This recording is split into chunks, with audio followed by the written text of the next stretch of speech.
Ang bagong malalapad na bato. Ika-34 na kabanata. Sinabi ng Panginoon kay Moises, "Tumapyas ka ng 2 malalapad na bato gaya noong una, dahil susulatan ko ito ng mga salitang nakasulat sa naunang bato na binasag mo. Maghanda ka bukas ng umaga, at umakyat ka sa bundok ng Sinai. Makipagkita ka sa akin sa itaas ng bundok. Kailangang walang sasama sa iyo. Walang sino mang makikita sa kahit saang bahagi ng bundok. Kahit na mga tupa o baka ay hindi maaaring manginain sa bundok." Kaya tumapyas si Moises ng 2 malalapad na bato, gaya noong una. At kinabukasan, maaga pa'y umakyat na siya sa bundok, ayon sa iniutos ng Panginoon, dala ang 2 malalapad na bato. Bumaba ang Panginoon sa pamamagitan ng ulap, at binanggit niya ang kanyang pangalang Panginoon, habang nakatayo si Moises sa presensya niya. Dumaan ang Panginoon sa harap ni Moises at sinabi, "Ako ang Panginoon, ang mahabagin at matulunging Diyos. Mapagmahal at matapat ako, at hindi madaling magalit.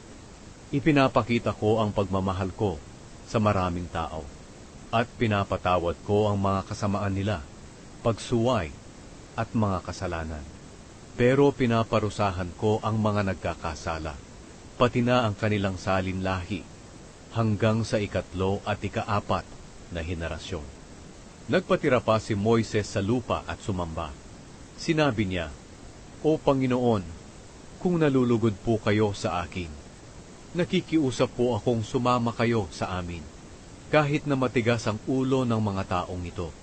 Patawarin po ninyo kami sa aming kasamaan at mga kasalanan. Tanggapin niyo po kami bilang inyong mga mamamayan." Inulit ang kasunduan. Sinabi ng Panginoon, "Gagawa ako ng kasunduan sa inyo. Sa harap ng lahat ng kababayan mo, gagawa ako ng mga kamanghamanghang bagay na hinding-hindi ko pa nagagawa sa kahit saang bansa sa buong mundo. Makikita ng mga mamamayan sa palibot ninyo ang mga bagay na gagawin ko sa pamamagitan mo. Sundin mo ang iniutos ko sa iyo sa araw na ito.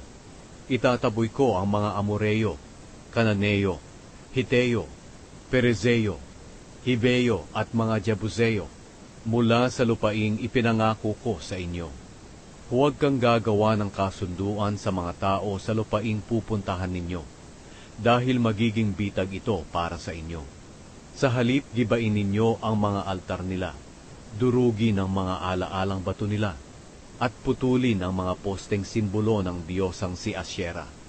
Huwag kayong sasamba sa ibang mga diyos, dahil ako ang Panginoon ay ayaw na may sinasamba kayong iba. Huwag kayong gagawa ng kasunduan sa mga taong nakatira sa lupain na pupuntahan ninyo, dahil baka matukso kayong kumain ng mga handog nila, at anyayahan nila kayo sa paghahandog at pagsamba nila sa kanilang mga diyos. Baka mapangasawa ng mga anak nyo ang mga anak nila, na silang magtutulak sa kanila sa pagsamba sa ibang mga diyos. Huwag kayong gagawa ng mga diyos-diyosan. Ipagdiwang ninyo ang pista ng tinapay na walang pampaalsa. Ayon sa iniutos ko sa inyo, kumain kayo ng tinapay na walang pampaalsa sa loob ng 7 araw. Gawin ninyo ito sa itinakdang panahon sa buwan ng Abib, dahil iyon ang buwan nang lumabas kayo ng Ehipto. Akin ang lahat ng panganay na lalaki, pati ang panganay na lalaki ng mga hayop ninyo. Maaaring matubos ang panganay na lalaki ng mga asno nyo sa pamamagitan ng pagpapalit dito ng tupa. Pero kung hindi ito tutubusin, kailangang patayin ang asno sa pamamagitan ng pagbali sa leeg nito. Maaari rin ninyong matubos ang mga panganay ninyong lalaki.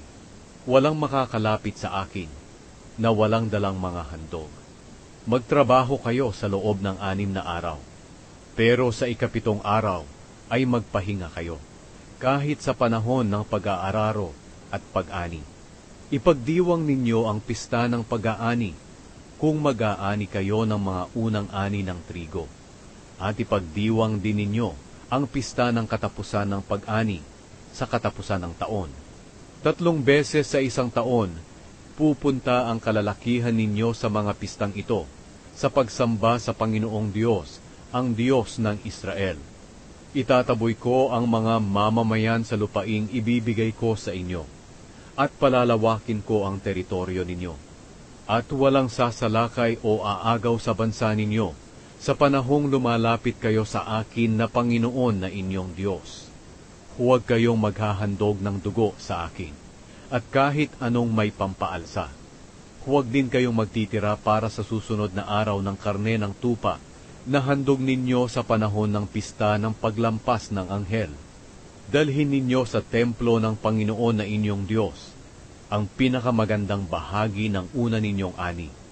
Huwag ninyong lulutuin ang batang kambing na hindi pa naaawat sa kanyang ina. Sinabi ng Panginoon kay Moises, isulat mo itong sinasabi ko, dahil ito ang tuntunin ng kasunduan ko sa iyo at sa Israel. Naroon si Moises kasama ng Panginoon sa loob ng 40 araw at 40 gabi na wala siyang kinain at ininom. Isinulat niya sa malalapad na bato ang mga tuntunin ng kasunduan, ang 10 utos. Nang bumaba si Moises sa bundok ng Sinai, dala niya ang 2 malalapad na bato, kung saan nakasulat ang mga utos ng Diyos. Hindi niya alam na nakakasilaw ang mukha niya, dahil sa pakikipag-usap niya sa Panginoon. Nang makita niya Aaron at ng lahat ng mga Israelita ang nakakasilaw na mukha ni Moises, natakot silang lumapit sa kanya. Pero ipinatawag sila ni Moises, kaya lumapit sila Aaron at ang mga pinuno ng mamamayan ng Israel, at nakipag-usap si Moises sa kanila.